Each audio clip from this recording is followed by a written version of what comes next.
Since the introduction of statin medications in the late 1980s, prevention has become a major focus for cardiology to reduce the burden of cardiovascular disease. Major advancements in prevention have brought about significant changes in how cardiologists treat their patients. You're listening to Heart Matters on ReachMD. I'm Dr. Matthew Sorrentino, and I'm speaking with Dr. Alan Brown about preventive cardiology. There has been an explosion in new medications to treat diabetes that have shown a cardiovascular risk benefit. For example, the sodium glucose cotransporter 2 inhibitors, SGLT2 inhibitors, such as empagliflozin and dapagliflozin, reduce cardiovascular endpoints and reduce heart failure. Should cardiologists be prescribing these medications? I think so. If not prescribing them, indicating to the endocrinologist that the patient may be better served being either an SGLT2 or, if they don't have heart failure, a GLP-1 agonist. So both of those have shown benefit in cardiovascular events, and it was actually sort of a shock to everyone. There was concern early on with the TZDs that they might actually increase cardiovascular morbidity, and that led to all drugs that are being approved to lower glucose having to be evaluated for whether or not they were causing negative cardiovascular outcomes. And much to the glee of everybody, these two classes of drugs actually showed benefit. I don't think that was expected. So there are cardiologists who are willing to use the drugs. Some of them are worried about, for example, fungal infections in female patients with the SGLT2s. They may be inappropriately worried about hypoglycemia, which is highly unlikely, and they're not comfortable managing diabetes. But every cardiologist should know that if they have a diabetic patient who has coronary artery disease and or heart failure, that the patient should be on one of these agents for their diabetes and talk to the primary care doctor or the endocrinologist if they're not on those drugs. And I think as they move into guideline-based care under cardiovascular guidelines, we will see a shift in that direction. I personally think of diabetes as a cardiovascular disease, and I'm somewhat disappointed that we haven't done a great job of teaching our colleagues a little more about diabetes. And though I understand you can't know everything, about 10 years ago I started an initiative at the ACC to teach all cardiologists about how to identify diabetes and make the diagnosis so they could at least tell a patient you have diabetes. I was somewhat surprised that many people did not know what fasting glucose would indicate diabetes or what A1C would indicate the diagnosis of diabetes. And they were interested. We had a huge number of cardiologists participate in that initiative. And then we talked about what could they do with oral agents to get the patient started on something while waiting to see an endocrinologist. And even more importantly, which patients should emergently be sent to an endocrinologist, such as those with very high A1Cs or underlying liver or kidney disease.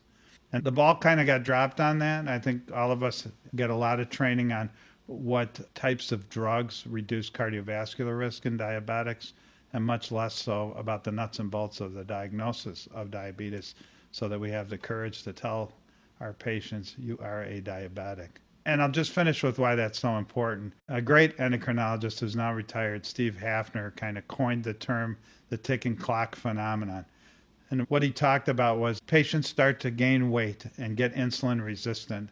Their HDL drops, their triglycerides go up, and they have impaired fasting glucose, but not yet diabetes. And during that period is when, with the hypertension, the dyslipidemia, impaired fasting glucose, pro-inflammatory state, the so-called metabolic syndrome, they present with their heart attacks. And we see them as cardiologists, often stent them and follow them regularly. And then over the next few years, the ticking clock is that they develop type 2 diabetes. And oftentimes they're not told you have diabetes when their blood glucose is 130. You've got a borderline sugar, for example. So people need to be able to tell the patient, you have diabetes. We need to initiate appropriate therapy. We need to make sure you're on all the guideline-based preventative therapies. And we need to start working on your A1C so that over the long term, you have better outcomes. And I think if we get there and build a stronger tie with our endocrinology colleagues, we'll do a much better job of taking care of patients. Well, you anticipated my next question, which was about that ACC program to teach cardiologists how to diagnose diabetes and begin simple treatments. I thought it was a great program at the time. Do you think we need another initiative like that? Should the ACC or one of the other groups help to better educate not only cardiologists, but internists, because there's not enough endocrinologists to go around to treat all our diabetic patients? Yeah, I absolutely agree, Matt. I think at the time, initially, some of the endocrinologists got irritated and said, oh, now you're going to tell me that cardiologists are going to manage diabetes? And I said, no, but there aren't enough diabetologists. And so we would like to help at least give the patient their diagnosis and begin appropriate therapy. And we need you to teach us, if you were going to tell a bunch of novices, what are the key things you need to think about in a patient that's developing diabetes right in front of your eyes? What should we start with? And then who should we send right away to an endocrinologist? And once we got on that discussion, we joined forces with several leading endocrinologists and developed that program.